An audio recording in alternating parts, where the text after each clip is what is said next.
December 19th, 1944. A grey dawn pressed over the Ardennes. The forest was quiet, but not peaceful. Snow swirled in icy gusts, mixing the sharp smell of pine with diesel and cold metal. Inside a camouflaged M10 Wolverine, one gunner peered through the periscope. His hands shook, not from fear, but from the biting cold. Ahead, a dozen German tanks rumbled forward, unaware that the man watching them had no orders to fire. Discipline told him to wait. Every instinct screamed to strike. One wrong move could mean death or victory. Yet, in that frozen forest, a single soldier's choice would stop a Panzer column and change the fate of hundreds. How did one man, a quiet gunner, take on an entire armored force and survive? Hit subscribe, support the channel, like this video, and watch the full story to see how precision, courage, and one daring decision reshaped a battlefield. December 19th, 1944. The Ardennes forest was quiet, but not peaceful. Snow hung in the trees like a heavy curtain, and the wind cut through the branches, carrying the smell of wet pine and frozen earth. From under a camouflage net, Private First Class Ray Thompson sat inside his M10 Wolverine tank destroyer. His hands, covered with thick gloves, shook, not from fear, but from the cold that bit through every layer of clothing. His breath fogged the periscope as he scanned the narrow forest road ahead. About 800 yards away, German tanks moved slowly through the trees. There were 12 of them, mostly Panzer IVs, and a Tiger IX at the front. Behind the tanks came half-tracks carrying soldiers, fuel trucks, and support vehicles. The column snaked forward like a steel snake through the white forest. Thompson knew that if these vehicles reached the Noville crossroads, they could cut off supplies to the 101st Airborne Division, trapped in Bastogne. He had no orders to fire. He had to wait, report, and do exactly as told, but every muscle in him tensed. The rules were clear. Just 3 days before, Thompson had sat in a cold farmhouse near the front, listening to his commanding officer, Captain Langston, explain the rules. No one fires without confirmation from command, Langston had said. Even if the enemy is right there, you wait. The men nodded silently. Outside, the forest was quiet, but tension hovered in the room like smoke. Every soldier understood the danger. Mistakes could mean death for themselves and others. Ray had already seen war at its worst. In Normandy, a Panzer shell had caught his friend Jimmy Delgado's half-track, killing him instantly. Another comrade, Frank Murray, had stepped on a mine and was gone in a flash. Thompson learned quickly that luck was scarce in combat, but patterns, those could be studied, understood, and predicted. He began to carry a small spiral notebook, sketching tanks, noting angles, and marking weaknesses. He knew the German column like a mathematician knows numbers. The Tiger led, heavy and unstoppable. The Panzer IVs followed in disciplined formation. Fuel trucks and ammunition carriers stayed in the middle, shielded by steel in front. Thompson traced their movements in his mind where they paused, how the turrets rotated, how long it took for a tank to turn. He didn't just see tanks, he saw a system, a machine that could be broken if struck correctly. Still, he waited. The rules demanded it. Waiting was supposed to keep him safe, yet each second felt dangerous. The closer the German vehicles crept, the more Thompson understood the stakes. The 101st Airborne Division's last supply line could vanish if the column advanced unopposed. Every frozen breath reminded him that time was running out. The forest, silent but heavy with snow, became a pressure cooker. Through his fogged periscope, he noticed tiny details, tracks pressed into the snow, treads cutting pine branches, shadows shifting on the icy road. Each note he wrote, range, bearing, wind speed, was a calculation. He imagined the perfect sequence, which tank to hit first, how a single shot could block the column, how chaos could spread like fire. But still, he could not act. Discipline was drilled into him. One wrong move could kill his crew or reveal their position to the Germans. Yet there was irony in it. Thompson, trained to obey, understood more than anyone that sometimes the safest choice was the one the rules forbade. He studied the enemy, counted their formations, and calculated trajectories, all without touching the trigger. It was paradoxical. His most powerful weapon was patience, but patience could also mean disaster. The wind shifted. Snowflakes swirled past the periscope. Diesel smoke from the German engines carried faintly on the air. Thompson's eyes traced the Tiger at the head of the column, then the Panzer IVs, then the half-tracks. He felt the cold in his bones, the weight of silence pressing on him. And yet, beneath that, a thought stirred: the rules might be wrong. Waiting could cost lives. This was the moment when observation became planning, and planning became action. The Ardennes forest waited, unaware of the decision about to be made. One soldier, inside a metal tank, measured the world in inches, degrees, and seconds. Outside, a steel column advanced, confident and disciplined, toward a crossroads that could change everything. But this was only the beginning. What Thompson saw next would test not just his skill, but the very limits of obedience and courage in war. 3 days before the German column appeared in the Ardennes, Ray Thompson had been inside a cold, drafty farmhouse near the front lines. He and his crew were huddled around a small metal table, while Captain Langston explained the rules. "No one fires without confirmation from command," the captain said flatly. "Even if the enemy is right in front of you, even if you can see them clearly, you wait for orders." The men nodded, but the tension in the room was thick. Everyone knew the Germans were moving fast, and every hour of delay could cost lives. Rules in war are supposed to protect soldiers, but sometimes they can feel like a trap. Thompson understood this better than most. On paper, waiting was safe.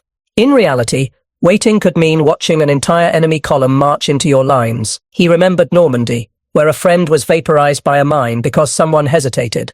The lesson was clear. Rules saved lives, but hesitation could take them. The 702nd Tank Destroyer Battalion, Thompson's unit, was designed for discipline. Each gunner, loader and driver had a precise role. Their M10 Wolverines were effective, fast and deadly, but only if used correctly. Firing without orders could lead to friendly fire, reveal positions or bring artillery down on their own heads. Still, Ray had studied the rules not just to follow them, but to understand where they might fail. The Battle of the Bulge had already begun on December 16th. The Germans launched Operation Watch on the Rhine, sending more than 200,000 men and over 1,000 tanks into the Ardennes with the goal of splitting the Allied line and capturing Antwerp. Surprise was on their side. American positions shifted constantly. Some units disappeared overnight. In such chaos, commanders feared mistakes as much as the enemy. Radios often failed. Conflicting orders came from every direction. Soldiers were caught between strict protocols and the raw reality of combat. Thompson's job was observation. From a ridge near Neuville, he could see the valley below and the roads leading to Bastogne. His crew trusted him because he was precise and calm. Every morning he measured distances, sketched enemy movements, counted vehicles, and logged details in a notebook his mother had sent him months earlier. Each entry noted range, bearing, wind, and terrain. "It was like watching a machine move," he later wrote. "I didn't see men, I saw patterns." Observation was supposed to be safe, but it could also feel deadly. The cold bit through their jackets. Metal creaked as the M10 shivered in the frost. The smell of oil, grease, and snow filled the air. Every shift of a branch, every puff of smoke from an engine, told a story. And yet, Thompson's eyes kept returning to the main road, imagining the potential consequences if the Germans reached the crossroads. Paradoxically, obeying the rules required patience, but patience itself carried risk. Waiting could mean survival or catastrophe. Thompson knew that the smallest miscalculation could cost the lives of his crew, the paratroopers in Bastogne, or countless others. And still, he waited, recording, calculating, imagining the perfect strike. His 3-man crew watched him quietly. They knew he was meticulous, but none of them had yet seen the way his mind worked. He did not panic. He did not shout. He simply measured, sketched, and planned. Discipline was his strength, but so was understanding when the rules were insufficient. Outside, the snow continued to fall. The forest remained silent except for the distant hum of engines. The Germans moved, unaware of the observer who studied them like a chess player studies a board. Thompson's calculations were about more than firing. They were about timing, distance, and sequence. Each note he made was a step toward the moment when he might have to decide without orders how to act. By the evening of December 18th, Thompson's notebook was full. Every vehicle in the column, every possible approach, every weak point was mapped in his mind. He had followed the rules, observed patiently, and understood the stakes. And yet, a quiet voice inside him warned, rules could fail when decisions were delayed. Obedience might be deadly. What Thompson faced was not just the enemy. It was the paradox of discipline in war. To obey could mean death. To act without orders could save hundreds, and soon the choice would come. The Battle of the Bulge was in full swing. On December 16, 1944, the Germans had launched their last major attack on the Western Front. They called it Operation Watch on the Rhine. Over 200,000 German soldiers and more than 1,000 tanks pushed through the Ardennes forest. Their goal was simple: split the Allied forces in two, capture Antwerp, and force the Allies to negotiate. What they achieved was chaos.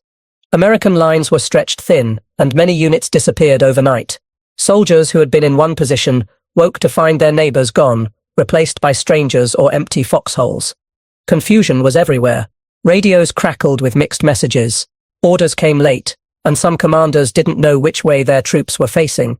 Thompson's battalion, the 702nd Tank Destroyer, was in the thick of it, dug into a ridge near Nouville. For the Americans, the enemy didn't just come from the front. Friendly fire, miscommunication, and mistakes could be as deadly as the German tanks themselves. The rules were strict: wait for orders.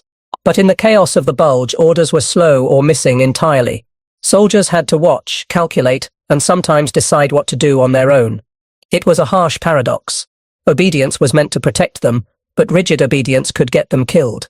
Thompson understood the scale of the attack. At the front, the Tiger Seconds were powerful and heavily armored. Behind them, Panzer Fords moved in precise formation. Support vehicles carried fuel, ammunition, and food, while half-tracks held infantry ready to fight. Every column was a well-oiled machine. If they reached the Nouville crossroads, the 101st Airborne Division in Bastogne would lose its last major supply line. Tens of thousands of American soldiers would be trapped in freezing conditions. From his periscope, Thompson watched the forest road as the tanks crept forward. Snow crunched under their treads, branches snapped, and exhaust smoke mixed with the cold air. His eyes traced the movement carefully. He could see where the vehicles slowed, where they turned, and where they were most vulnerable. Each movement was a note in his mental map, each pattern a potential opening.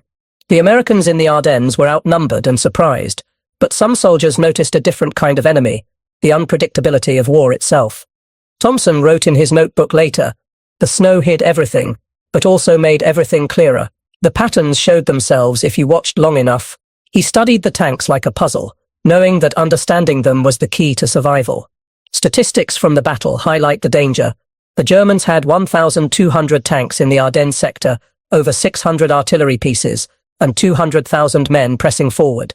The Americans had far fewer resources in the area, and the 101st Airborne Division was surrounded in Bastogne with only 20,000 men. The difference was clear. One misstep could be fatal.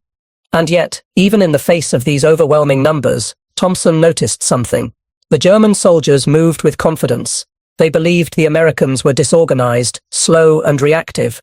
That belief was their weakness. Thompson began to plan in his head.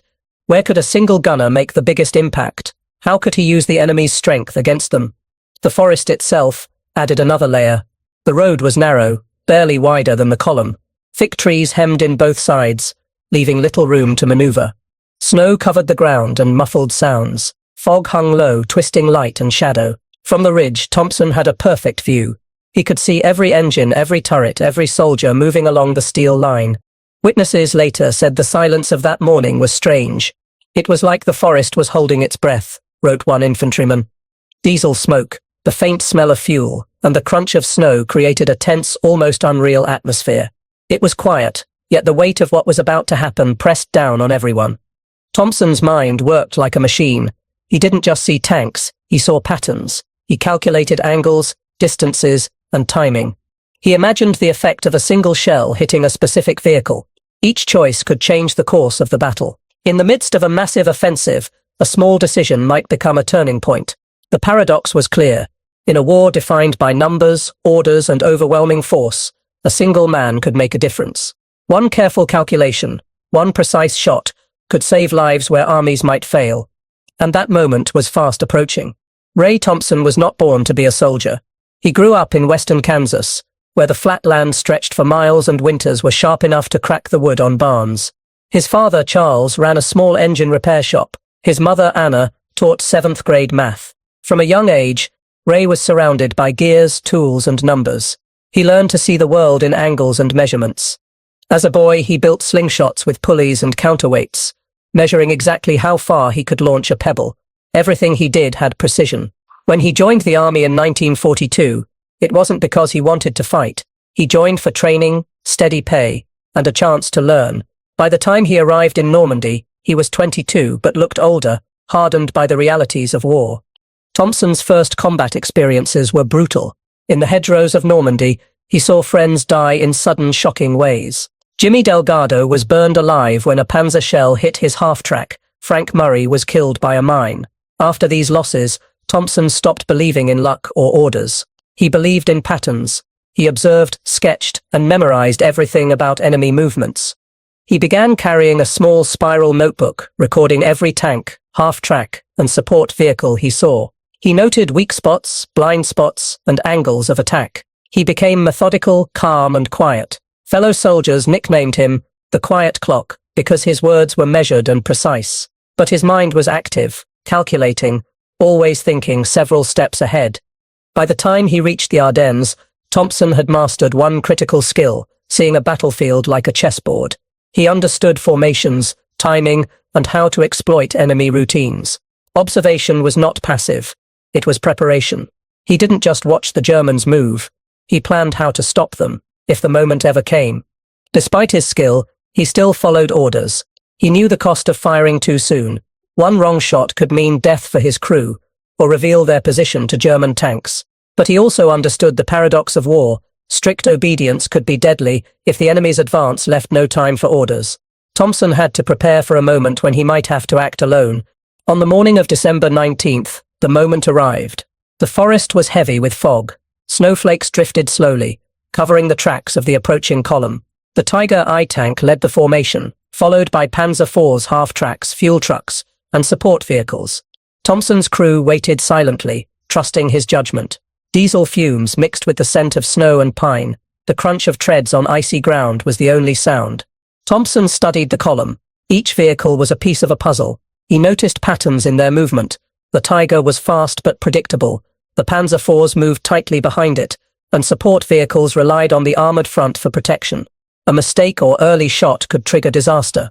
But if he targeted the right vehicles in the right sequence, he could create a chain reaction, halting the column and saving the road. The paradox deepened. Obedience demanded waiting, yet waiting could cost hundreds of lives. Discipline required him to stay quiet, but action required him to break protocol. Thompson didn't hesitate. He understood the stakes. His training, his observations, and his careful study of enemy tactics converged. He could no longer be just an observer. From his vantage point, the forest was both ally and enemy. Thick trees limited the Germans' movement, but also restricted his own. Snow muffled sound, but carried the smell of diesel and smoke. Every detail mattered. He measured distance, elevation, and timing. He calculated the angle to hit the third vehicle first, then the sixth, then the eighth. Each shot would create maximum chaos. Each shot would rely on precision, not power. Thompson's decision was not reckless. It was calculated. For years, he had studied how enemy vehicles moved in tight formations. He knew exactly where to strike to block the column and create panic. His preparation had brought him to this point, alone in a frozen forest facing a German armored column, ready to act without orders. The paradox was clear. A single man, obeying the rules, might have done nothing. Acting without orders, he could save hundreds. The forest held its breath. The German column moved forward, unaware of the decision being made in a small metal tank, hidden under a camouflage net. One soldier, one notebook, one calculated sequence. The moment of action had arrived. December 19th, 1944, dawned grey and cold. The fog hung low in the Ardennes forest, twisting light and shadow. The German column moved forward along a narrow road, engines humming through the silence.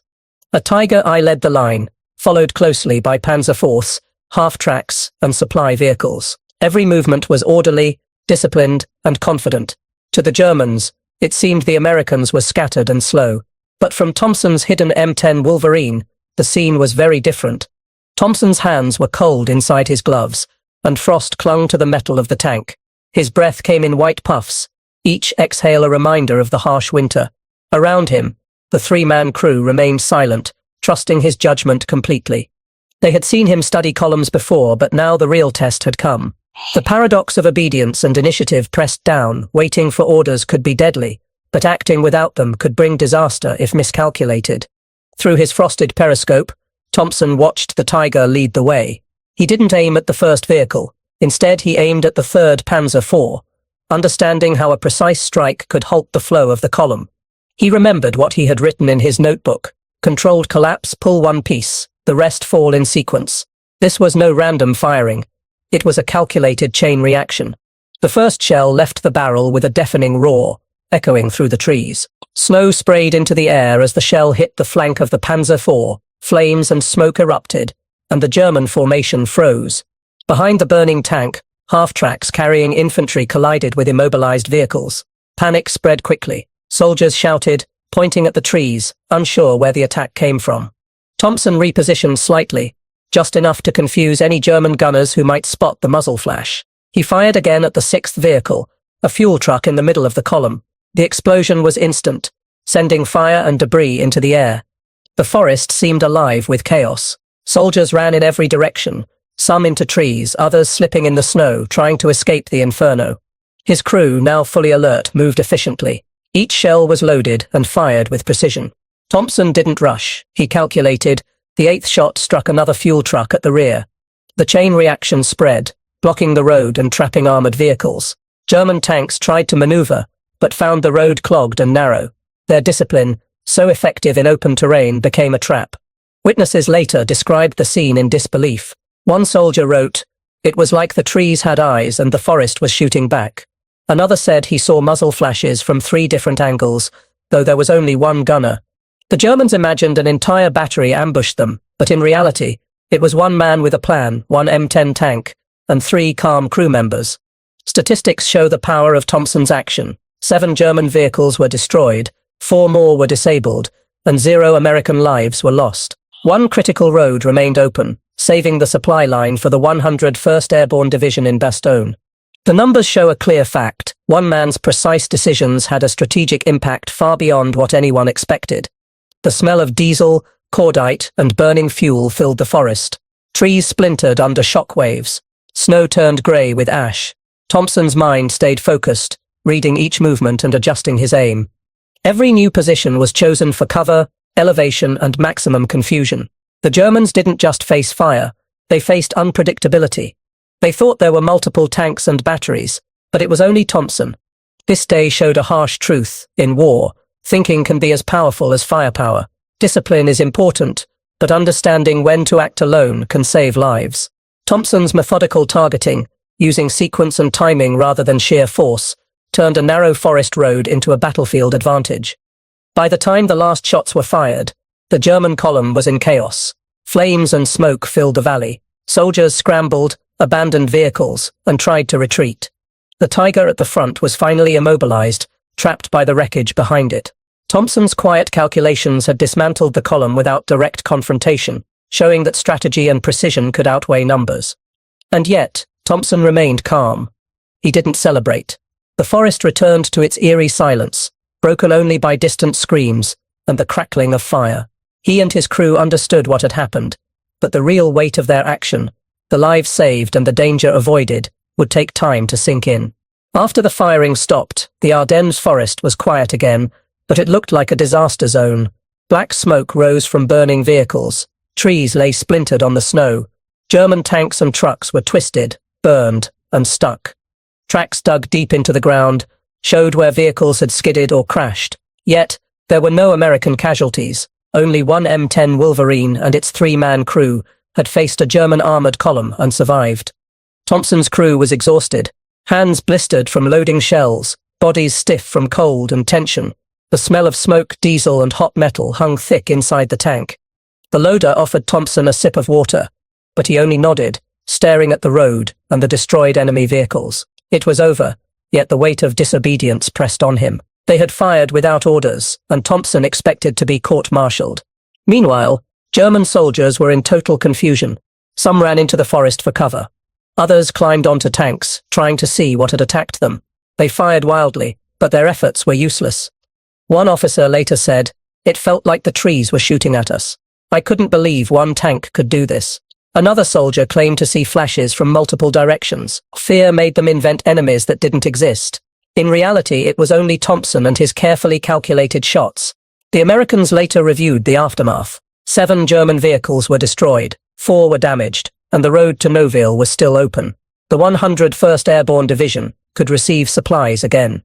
A single soldier, acting without orders, had saved hundreds of lives and prevented a disaster. Thompson's notebook, filled with sketches, distances, and patterns, became proof of his careful planning and calculation. Back at battalion headquarters, Thompson filed his report. Captain Langston read it silently, flipping through the pages. Thompson's notes were precise: which vehicles were targeted, in what order, and why. Langston finally said, "If this had gone wrong, you could have killed Americans or yourself." Thompson replied simply, "I knew what I saw." Langston paused, then nodded. They had no proof of disobedience because the radio lines had been jammed. Orders hadn't reached Thompson. Days later, scouts from the 101st Airborne arrived at Noville. They expected to see a German column still moving, but instead they found burning wreckage. They asked which unit had done this. Langston said it wasn't a unit, it was one gunner. Word spread across battalion mess tents and radio lines. Soldiers began telling the story of the Kansas man who had taken out a Panzer column alone. Some exaggerated the story, saying it was 10 tanks or 5 shells or trick shots. But the truth was even more impressive: careful calculation, precision, and courage. American intelligence officers investigated. They interviewed Thompson's crew, checked field notes, and tried to contact higher command. They confirmed the kill count and 0 American casualties. They could not prove that Thompson broke orders because the communication lines had failed. His unauthorized firing had become a case study in what one trained, observant, and brave soldier could accomplish. The paradox was clear. Obedience is valued in war, yet it sometimes limits action. Thompson followed his own logic and knowledge of enemy patterns, saving lives where waiting for orders could have caused disaster. He did not fire recklessly. Each shot had a purpose. Each sequence followed careful observation and calculations. He had not broken rules for pride or aggression. He had acted out of necessity. Even weeks later, when Thompson returned to training other gunners, he remained quiet. His method, targeting specific vehicles to create a chain reaction, was being studied at Fort Sill, Oklahoma. Soldiers learned that disabling convoys through sequence and understanding formations was often more effective than raw firepower. Thompson never sought glory. He returned home to Kansas after the war, married, and opened a small repair shop. His story remained largely unknown outside military circles. Yet the impact of his actions lasted. In the Ardennes, one gunner, working alone, had shown the power of observation, calculation, and courage. His actions proved that even in massive battles, strategy and precision could outweigh numbers. Thompson had rewritten the rules of engagement, not officially, but in the minds of soldiers who studied his approach. After the battle, the Germans were left in shock. Captured officers tried to explain what had happened. One lieutenant, face covered in ash, stammered, There were many guns. Maybe 6, maybe more. Another soldier swore perception can differ from reality. The Germans believed they faced a full ambush. Soldiers and officers later told exaggerated stories of multiple tanks, batteries, or even airborne attacks. All of these stories were false, but fear and confusion created them. Thompson's careful and precise actions had created an illusion far greater than the reality. Finally, Thompson's life after the war was quiet and ordinary. He married, ran a repair shop, and taught his son geometry by marking angles in the dirt. He never called himself a hero. Yet through his actions, the army learned a new way to think about engagements. One soldier, armed with knowledge, courage, and patience, had changed how battles could be fought. The lesson was clear: strategy, observation, and precision can save lives and win battles, even against larger forces. Years later, the story of Ray Thompson became part of military history, though quietly. His single engagement in the Ardennes showed how one person could change the outcome of a battle.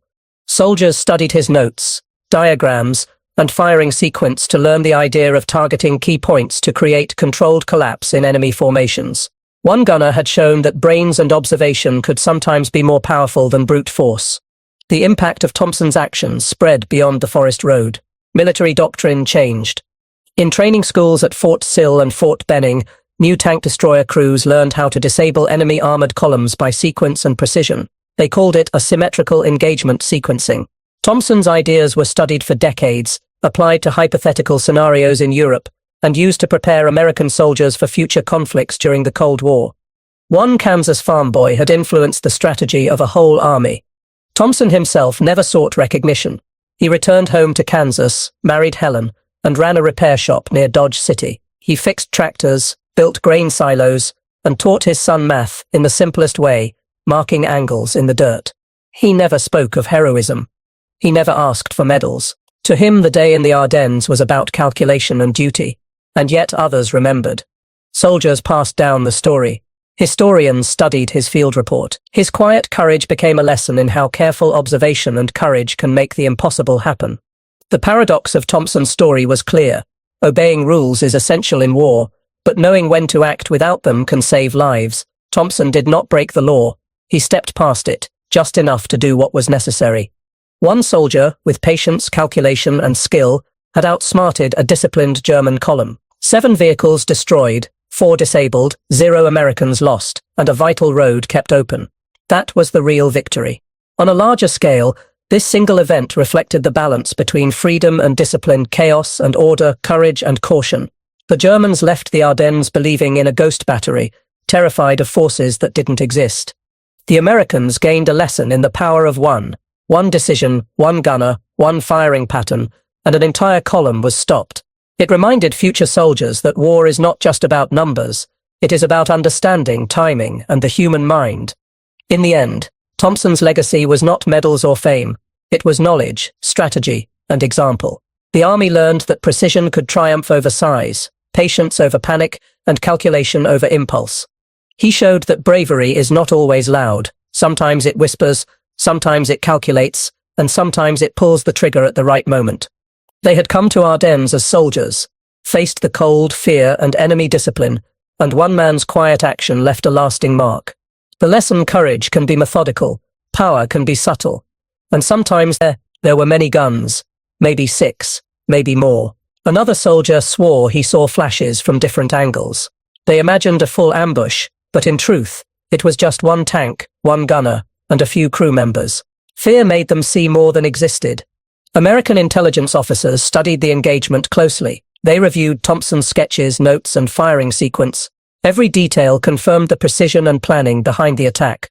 7 German vehicles destroyed, 4 more damaged, 0 American casualties. A single soldier had saved a vital road, protected the 101st Airborne, and disrupted a major enemy advance. The numbers were real, the results undeniable. Captain Langston met with Thompson after the report. He expected to reprimand him for disobedience. Instead, he saw something else. The logic in Thompson's notebook, the careful study of enemy formations, and the controlled chaos created by the sequence of shots. Langston told him, "We are studying this, but don't put it in official briefings yet. We will watch your work." Thompson nodded quietly. There were no medals, no fanfare, but his actions became a lesson for future soldiers. The army began using Thompson's approach as a training example. They called it asymmetrical engagement sequencing. The idea was simple: target key points in a column, create a choke point, and let the enemy's own formation work against them. No brute force was needed. His single engagement outside Nouville became part of military manuals at Fort Sill and Fort Benning. Soldiers learned to disable enemy columns through careful observation and strategy, rather than sheer firepower. Even decades later, historians studied Thompson's actions. One military historian found the original report and tracked Thompson, now in his 80s, living quietly in Kansas with his wife and a cat named Murphy. Asked about that day, Thompson said, "I remember the trees. I remember how still it was before the first shot, like the world was holding its breath." He didn't speak of victory or glory. For him, it was always about precision and necessity. The paradox of Thompson's story remained. He followed his own rules, acted alone, and achieved results that an entire unit might have struggled to reach. War often rewards obedience, yet sometimes it rewards those who understand when it is necessary to step beyond orders. Thompson did not act out of defiance. He acted out of responsibility, calculation, and the need to protect his fellow soldiers. His story also shows how perception can differ from reality. The Germans believed they faced a full ambush. Soldiers and officers later told exaggerated stories of multiple tanks, batteries, or even airborne attacks. All of these stories were false, but fear and confusion created them. Thompson's careful and precise actions had created an illusion far greater than the reality. Finally, Thompson's life after the war was quiet and ordinary. He married, ran a repair shop, and taught his son geometry by marking angles in the dirt. He never called himself a hero. Yet through his actions, the army learned a new way to think about engagements. One soldier, armed with knowledge, courage, and patience, had changed how battles could be fought. The lesson was clear: strategy, observation, and precision can save lives and win battles, even against larger forces. Years later, the story of Ray Thompson became part of military history, though quietly. His single engagement in the Ardennes showed how one person could change the outcome of a battle. Soldiers studied his notes, diagrams, and firing sequence to learn the idea of targeting key points to create controlled collapse in enemy formations. One gunner had shown that brains and observation could sometimes be more powerful than brute force. The impact of Thompson's actions spread beyond the forest road. Military doctrine changed. In training schools at Fort Sill and Fort Benning, new tank destroyer crews learned how to disable enemy armored columns by sequence and precision. They called it asymmetrical engagement sequencing. Thompson's ideas were studied for decades, applied to hypothetical scenarios in Europe, and used to prepare American soldiers for future conflicts during the Cold War. One Kansas